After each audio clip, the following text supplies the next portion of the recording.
Hello and welcome to the very first TGE Webcast. I'm Mat Broughton, editor of The Gaming Economy, and today we're going to be taking a look at the trends and business strategies in hypercasual development and publishing. Today, I'm delighted to be joined by Jon Hook, VP of Publishing at Boombit, and Pedro Cabaco, co-founder and CEO of Vault Games.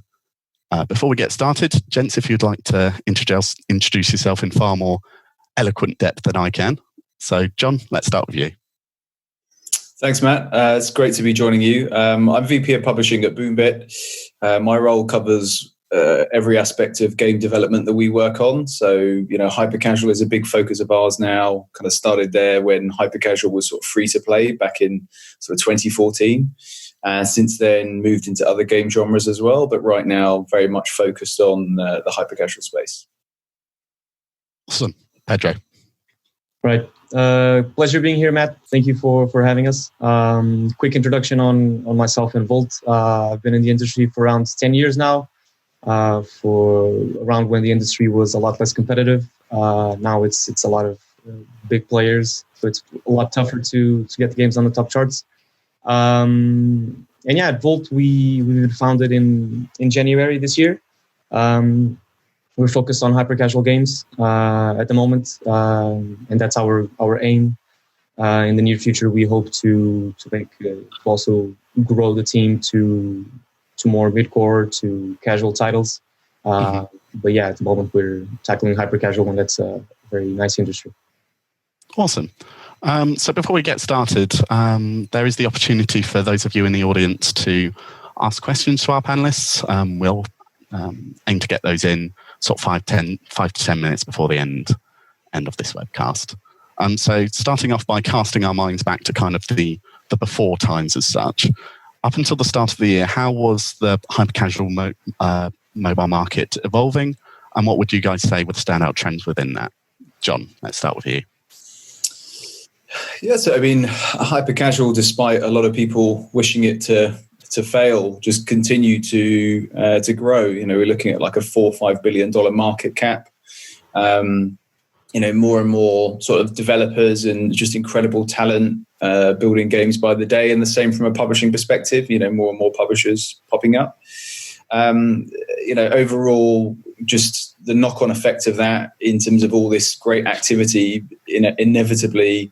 You've just seen, retention rates now starting to tail off, both day one and day 7.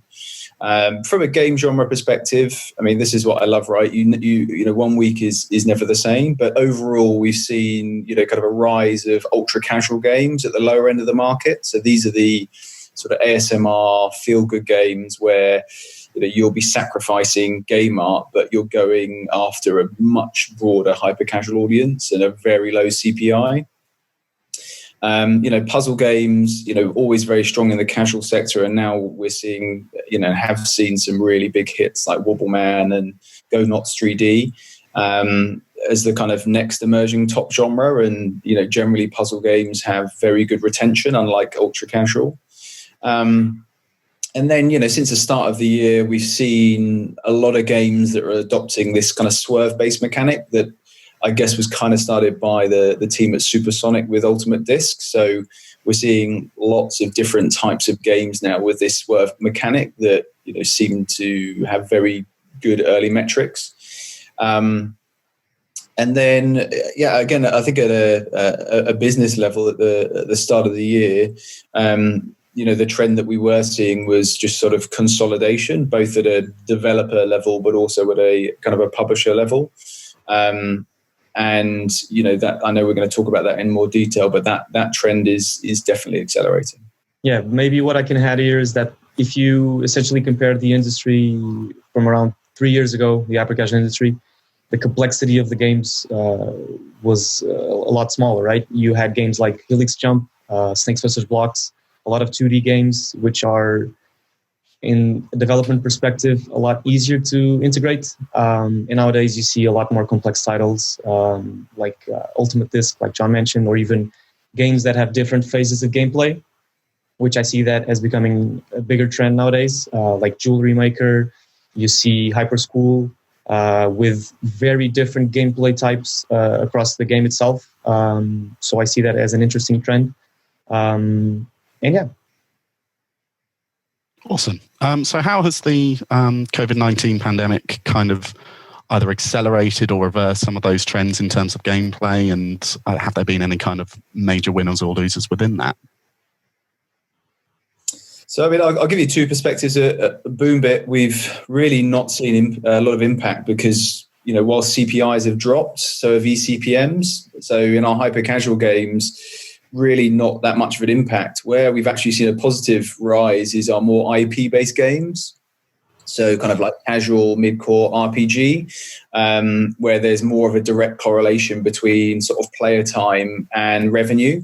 So, you know, in that space, our live ops team would be working overdrive for some like really cool events. For hyper-casual specifically, I mean, Tenjin recently dropped some great research here that kind of helped add color to this. So generally what they were seeing was sort of initially, you know, when COVID hit, sort of weekends and evenings were really just merging, you know, into one of the same, which I'm sure we can all all testify to. And actually, when you started to look at it, sort of the COVID period looked a little bit like the holiday periods in the US in terms of, again, weekends and weekdays really merging into one. But I think now people are starting to find this new norm and things are starting to settle down a little bit. The main difference now is that we're not seeing as an extreme spike at weekends as we used to pre-COVID, because, you know, a lot of people are still, still working from home. And we are starting to see now CPIs climb again and recover in the US, versus China. They do still seem to be slowly declining. eCPM wise, again, looking at the Tenjin research, and from what we see, eCPMs are relatively stable now. Meanwhile, in sort of the number 2 market in hyper-casual China, we're seeing eCPMs kind of have dropped almost to US levels. So I think, you know, from a CPI, eCPM perspective, that's what we're saying. From a game development perspective, I think the knock-on effect has been in hyper-casual is you're seeing players jump around more than they previously did, which is what we think is directly impacting retention. So in the charts now, you're seeing games that's not stick for as long as they have, as attention spans are even shorter, more games are being launched. So that's definitely presents a big challenge now for hyper-casual publishers and developers, which kind of feeds into the point Pedro touched on in terms of where we'll talk about later, where we think hyper-casual is going to go to address this problem. Yeah.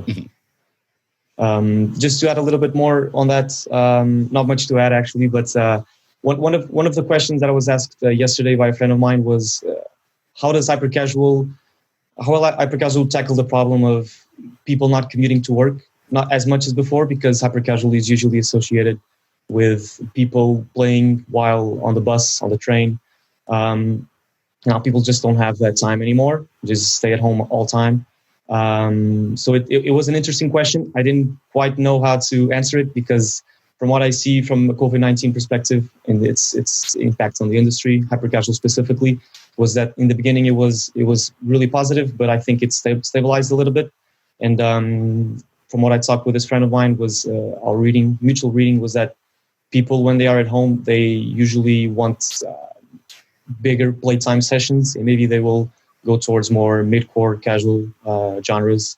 So I think that's a challenge that hyper-casual needs to face. And I think, as Jon mentioned again, in increasing the complexity of the games themselves will help us for sure. Awesome. Sorry, I think my internet just dropped slightly there. Obviously, Jon, you touched upon it earlier. Can we expect to see a sort of long-term shift in the monetization strategy within hyper-casual, as, say, for example, as you mentioned, China, in terms of CPMs falling? And how should, if there is such a change, how can sort of developers and publishers, as well as monetization partners, look to kind of accommodate that shift? Yeah, so I think, right now, if I'm honest, I look at that question in terms of basically hyper-casual versus hybrid casual, right? So hyper-casual, like 99% ad-based, versus, hybrid casual or hyper casual 2.0. Right now, it's this great piece of PR that people are talking about, but I can only think of one game in that space, which is Archero. And for us, when we think about hybrid casual, we're looking at least 50% plus IEP. So I don't see, in terms of the way that hyper casual is monetized currently, any major shifts, right? Because most publishers and developers, they're building games for UA, right?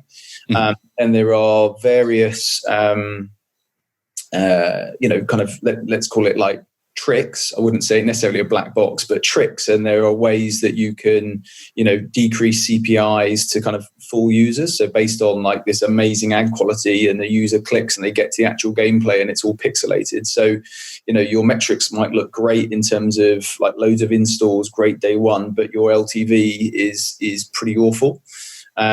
And again, from a monetization perspective, depending on which publisher's games you'll play, it's really interesting to see the mix between, banners, interstitials, and rewarded video, for example. So, I'm not expecting to see a massive shift, because I don't see this sudden shift of games from hyper casual as they are now to literally like in a month's time, everyone pumping out hyper casual games that requires a completely different again, I'm sure we'll touch on it, but one, kind of a different approach to game development, but two, a completely different approach to monetization, right? Because you're talking about a better balance between IEPs and ads as well. So, what I can share from a Boombit perspective is the way we look at monetization is more about building profitable games and chasing ARPU, right? So when it comes to monetization, we're more focused on actual ad engagement rather than like the number of ads or like a certain number of banners versus interstitials versus rewarded. Like we have a formula that works for us, but a formula that balances like profitability and gameplay. So I think right now, whilst there's some interesting things happening at a monetization layer and some great startups coming into this space, I don't see the fundamentals changing in the short term. Okay, so kind of looking at a kind of broader perspective, obviously you've got brands struggling to work out where to put their advertising budgets. What can kind of the hyper-casual industry, and indeed mobile gaming as a whole, look to do to encourage those brands to direct their spend more towards hyper-casual? So I think brands, it's a mindset thing, right? You need to think about, I always talk about hyper-casual games. It's not games, it's content. It's like Netflix, right? There's a different channel or a different type of piece of content for anyone, like from like my 6-year-old to my nan, right? There's just so many different types of hyper-casual games out there. So if you look at it that way, in terms of how a brand approaches it, I can kind of, maybe there's like 3 ways, right? The first one, which for me is super interesting, is rather than advertising in a game, the brand is the game. So what I mean by that is, a great example is like, the guys at OMA with Nerf, for example. That kind of mindset from a brand for me is really, really forward thinking, because it's a blend of IP, but you've also got a great sort of brand awareness marketing play there, where you're not, trying to engage someone mid-level with a rewarded video. Your brand is the game. You're integrated into the gameplay, and you're providing a great piece of content to a global audience for the fraction of a cost of, like, let's say a TV spot in the US market. So I'm expecting to see a lot more sort of IPs and brands now enter the hyper-casual space. I'd say the second area for brands is, in hyper-casual, more of a focus on maybe like in-game ads that we're starting to see in other areas of gaming now. So, if I think about like like ramp car jump, for example, well, like, ads on the car or like the track around a race circuit. And I like these ads because they don't interrupt the gameplay experience. So you can place more of them in your games. So, you've got the team at like Admix and Anzu that are doing a lot of great work in this space. And I think the third area is the, just the evolution of your traditional rewarded video and playable ad experience that, can definitely, with all the, great, tracking, mediation, monetization platforms out there, I think I'd love to see, even more tailored rewarded video experiences. So not just linked to, because I'm driving a car, I can't quite complete the level, I watch a video and I get a better car. It would be great, for example, imagine it was like an Audi ad or a BMW rewarded video ad, and that ad is directly linked to the, I can actually then, as well as, oh, that's a nice car, maybe I'll test drive it, but I can actually select a car from that rewarded video to play in my game. So I think there's a lot of creative evolution that I'd love to see in the rewarded video space. Awesome. Pedro, is there any sort of been increased demand from brands directly to you in terms of kind of involvements you can have with them, or is it been sort of siloed away from that? Yeah, that's not one of our main focuses. But one thing that I can add, I personally released a game called Super Crossbar Challenge around 3 years ago, football-based game. And it's interesting that Jon mentioned in-game ads, because back then we also managed to do that, because basically in football you have like the banners on the field, and we made it make sense in the gameplay. So it wasn't, as Jon was mentioning, it wasn't like obtrusive, like it wasn't something that the players were like, oh, this shouldn't be here because this is an ad. It was just in the background. So I think that's a really important step for the industry. I see a lot of mid-core AAA games going in that direction as well. So I think that's interesting. Yeah, definitely. I think the Riot adding banners into League of Legends, that's kind of an indication of how that's going to be going. So sort of changing track slightly into looking at kind of the game testing and ideation processes. Have these evolved as HyperCasual has? Pedro, let's start with you on that one. Yeah. So basically, from our experience, we've been working with several publishers, and the value that we see that can be added to this process is testing the game as soon as possible, testing the CTR, launching like simple videos in the market, because we all believe that the market is who speaks loudest, right? So I think testing as soon as possible is better, because you, instead of going all out and making a game without testing in the meantime, you spend like 1 month, 2 months developing a game, and then it's just not good for the market. While if you spend 1 week developing like a video to do a CTR test or a CPC test to get some interesting KPIs to see if the game is worth moving forward, I think that's an important step in the testing process of the game. And also, I think developers and publishers, and I think this is the case, very much the case in HyperCasual, need to be able to not have. This is more for developers, but developers have a very deep emotional connection to the games, and I think they should be able to take the decision to freely kill the game if it's just not performing well in the market. So I think, as I said before, the market decides whether or not your game is good. So testing as soon as possible is really important. Awesome. Jon, anything to add there?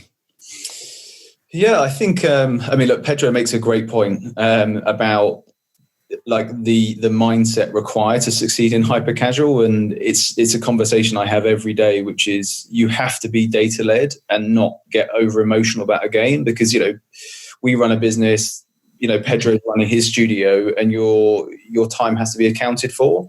And if you've spent a week developing a prototype for a CPI day one test and you've not done a CTR test, then don't be angry at the test results when they're not what you were hoping, because you could have found that out at CTR stage.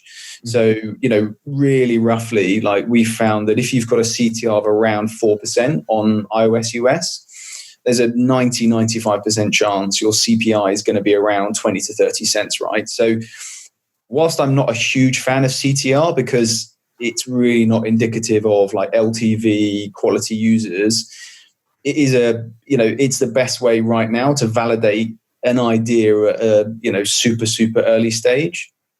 And I think the other thing you're looking for at that CTR test, just to be clear, is you are trying to validate the game mechanic, the core loop. You're not focusing in on like the art style that comes later. I think the thing I'm always looking for is anyone that is got a new way of doing this, right? Because that's the great thing about hyper-casual. Things change like super quickly. And, that's probably one of the areas I'm most excited about, because this whole testing and ideation phase it's very human and resource heavy, right? You've got like designers, teams looking at, YouTube, TikTok, like popular culture, like indie games, trying to come up with like loads of ideas, quickly come up with a little one sheet, then test them.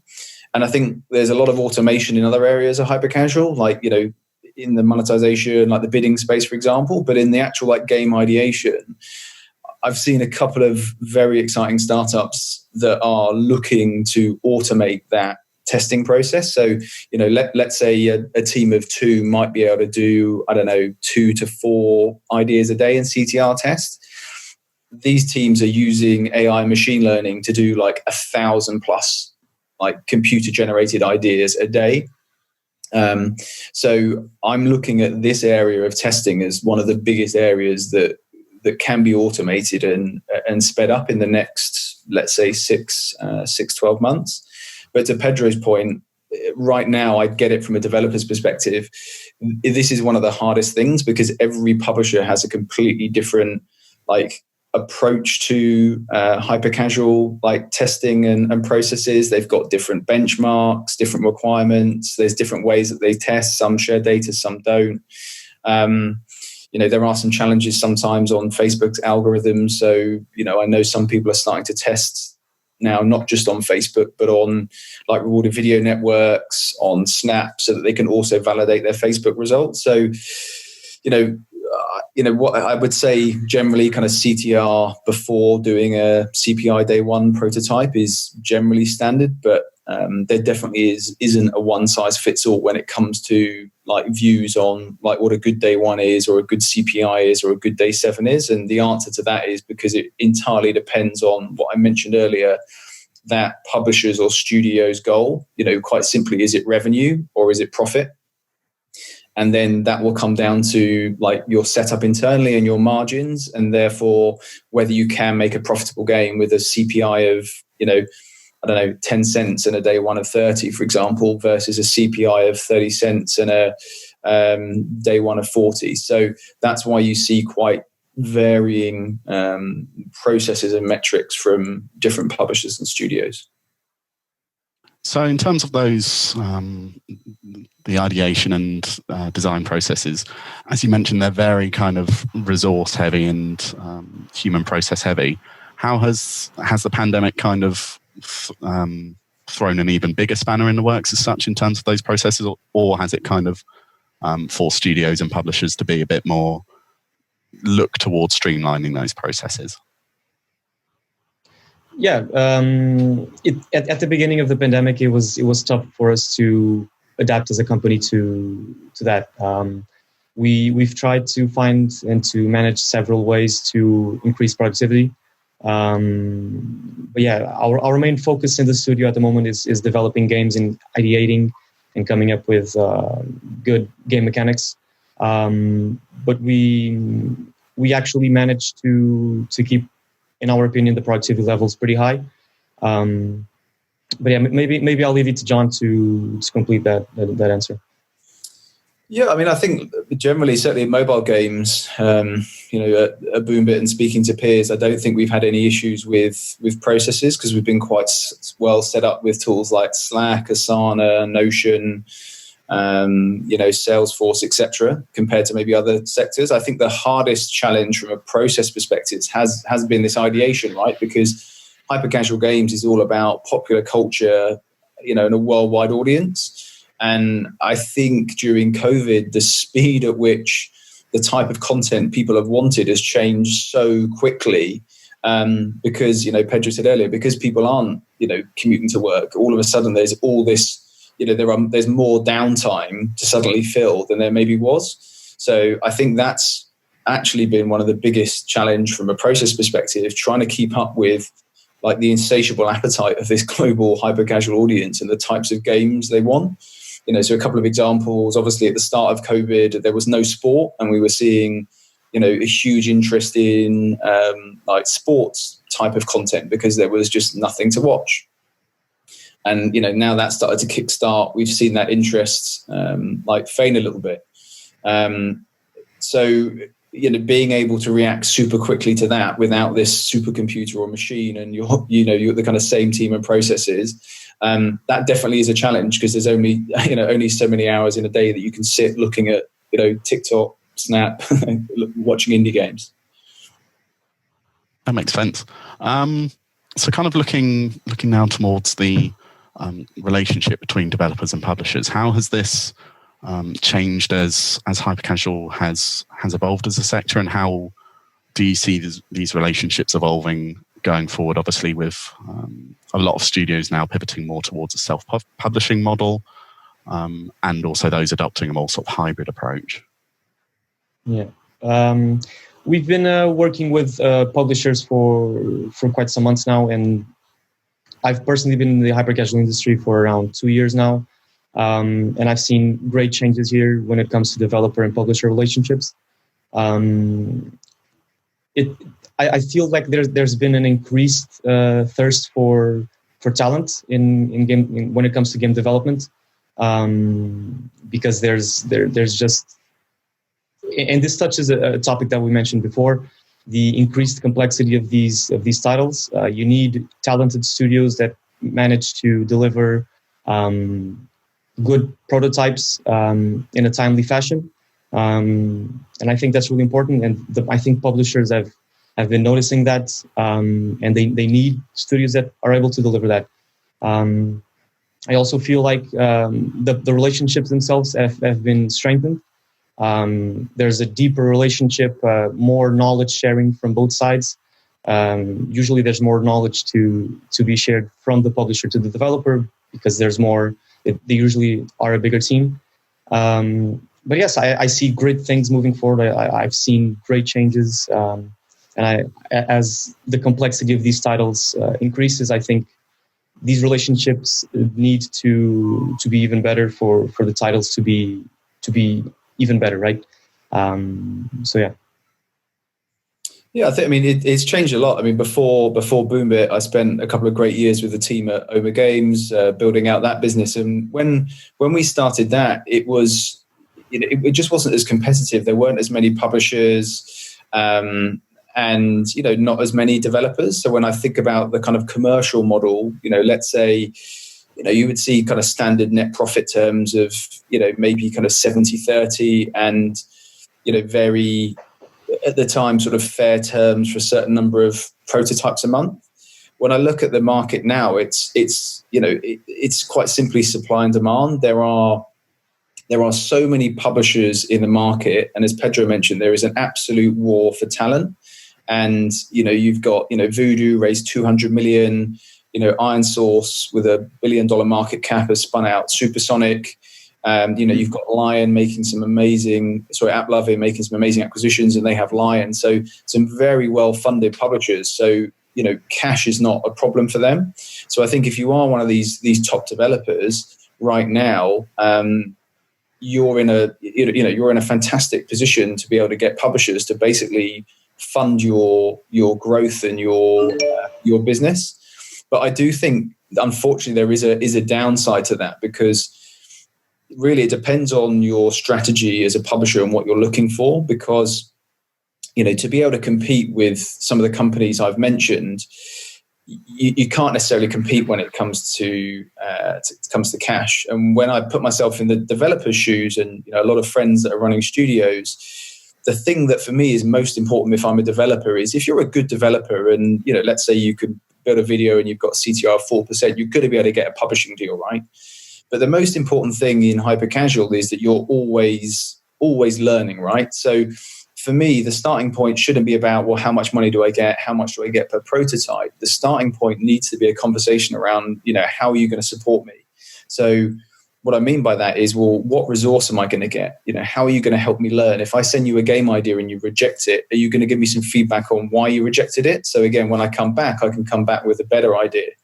And when I submit a game, well, what extra resource will you give me? Some of the people we work with are just a one-person team versus studios maybe up to 20 people. So they're each going to need different resource, whether that's game design, artists, like a solutions engineer that can help them with a SDK integration or something to do with an API we need. So I think my advice is that's where developers should start conversations with publishers before they get onto the commercials. Because unfortunately, all this cash into the market, the downside is, with some developers now, there are deals being handed out where you're getting, anywhere between $1,000 to $5,000 for a prototype without any KPI requirements. So, if I'm a developer, that's amazing, right? If I'm a publisher, on the one hand, that doesn't make sense to me, right? Because, I literally could just make a game in my bedroom, send it, and get $5,000 for it. But actually, from a publisher's perspective, the business side, I get it, right? Because the publishing side is just a numbers game, right? The core interest is about, it's not about the success of the indie studio. It's about, quite simply, I need to test a certain number of games to then sign a number of games to then get a certain number of games to different stages of my publishing process to ultimately publish a game. And the number of games tested to games published, we're talking about single percentages there. So that's when you get quite emotional about it and think about HyperCasual as a business, which it is.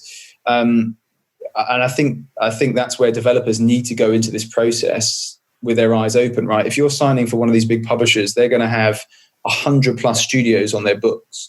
So you need to think long and hard about what your goals are and what's important to you. So then, there shouldn't be any surprises along the way then if you're getting no more than, some automated Slack messages and like a little bit of advice. Whereas actually, if you want someone that's going to put a dedicated team on you, then you really need to do your homework about kind of the type of partner that you go for. Mm-hmm.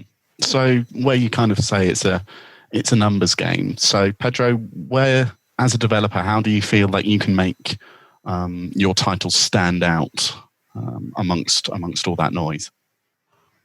Yeah, that's a tricky question, but there's a lot of factors that go into that.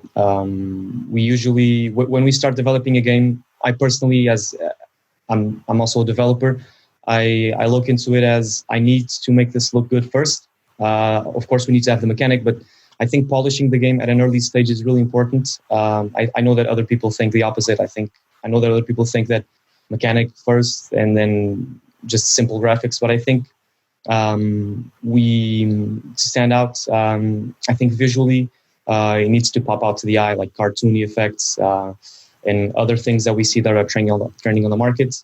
And then also, like Jon mentioned, like trends that you have on TikTok, trends that you have on YouTube, Snapchat, whatever.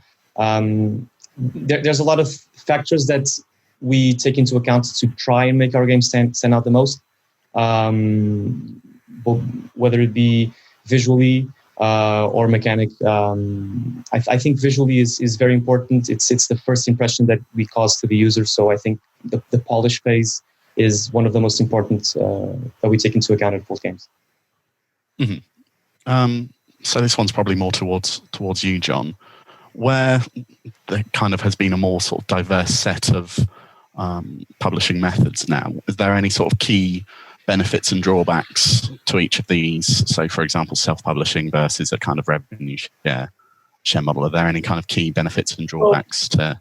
Again, I think it depends on your life cycle as a studio, right, and where you're at. Because the big advantage of a publisher right now is it's really a question of risk, right? If you've got like a good enough game, the publisher will upfront the UA money for you, right? So you don't have to worry about that. The trade-off is you're the one that's really coming up with like the ideation, the idea, and depending on the studio size, a lot of like the development of the game and also the maintenance once it's live. And the trade-off is that you may get some upfront payment, but from a rev share perspective, 50-50 is a fairly standard like net profit share now. You're effectively giving away 50% of your business for having that upfront UA spend, right?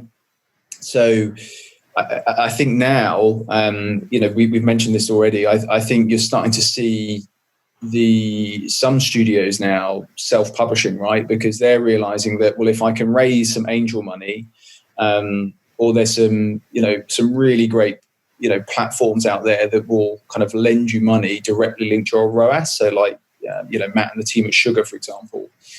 I think now we're coming to this era where there are now alternative options that if you've got this expertise in-house, you've got UA, monetization, BI, and you've got funding, then the question comes, well, why do I need a publisher? What is that value that makes sense for me to give away like 50% of my business?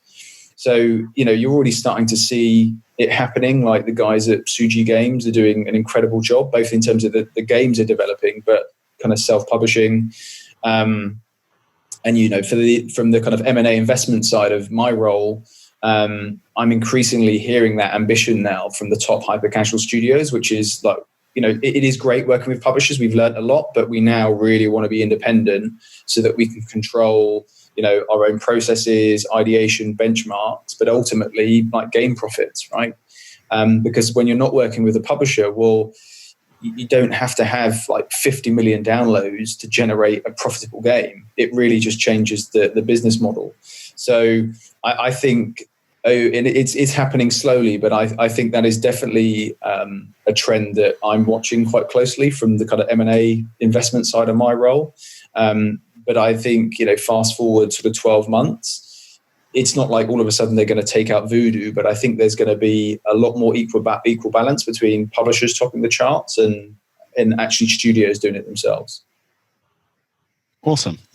Just as a heads up before we start to wrap things up, if you've got any questions, those of you at home for Jon and Pedro, please feel free to send those in. Sort of going forward, what would you guys say are the most sort of exciting or the sort of most important trends within hyper-casual to be keeping your eyes on over the next year or so? Pedro, let's start with you on that one. Yeah. I think we're speaking of the unknown, but I think we can try and see what will happen. As mentioned, I think one of the trends that will stand out is, from my perspective, is different gameplays inside one game, because I think that players are looking for more complex experiences as time goes by. They're becoming more and more demanding on the games themselves.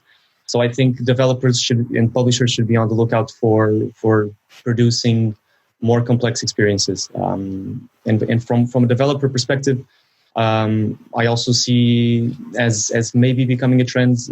This is already the case for some games, but looking into some more mid-core to casual games and seeing the core mechanic and bringing them to a hyper-casual title. You see this a lot in hyper-casual titles already, like you go play Mario Party, for example, a lot of mini games, and you see like the mechanics in a specific mini game that maybe they could apply to a hyper-casual title. I see this as becoming really relevant in the future. It already is, and you already see a lot of games out there that have done this. So yeah. Awesome. Yeah, I mean, Pedro used the word unknown, and that's true, right? We have these weekly trend reports internally that when we're evaluating games, part of that evaluation alongside the data is we're looking at the charts and games that are being tested to see what those trends are, and they literally change week on week. So, in May alone, 1 week it was the tap timing mechanic that had a 60% increase, and then ASMR games dropped around 40%.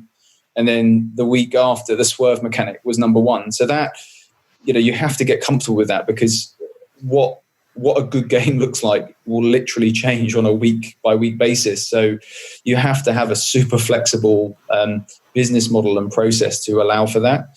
But what's changing behind the scenes? I mean, we touched on earlier, and Pedro has just mentioned it. I think this HyperCasual 2.0 hybrid casual, the studios that are going to crack that are the studios that have experience in mid-core and RPG, right? They understand building a much deeper like game economy with social elements, with like a deeper currency within the game that goes way beyond, a car and a rewarded video. So I'm really excited about where that's going to be. But again, right now we just have Archero, and I think Johnny Trigger was a good step in that direction as well. And yeah, I think the final thing at a business level is what we touched on earlier. It is this consolidation, right? I think there's only so long this gold rush can carry on. So you're going to see this, talent war intensify with, unbelievable commercial terms being thrown around, like 12 months exclusive deals, etc. So you're always going to get like the odd surprise, because it's the great thing about HyperCasual. It's like democratized, like games programming, game design. Like anyone can literally build a game. But I think you're going to start to see what you haven't seen before, which is, I could only think of a few studios that had repeat hits.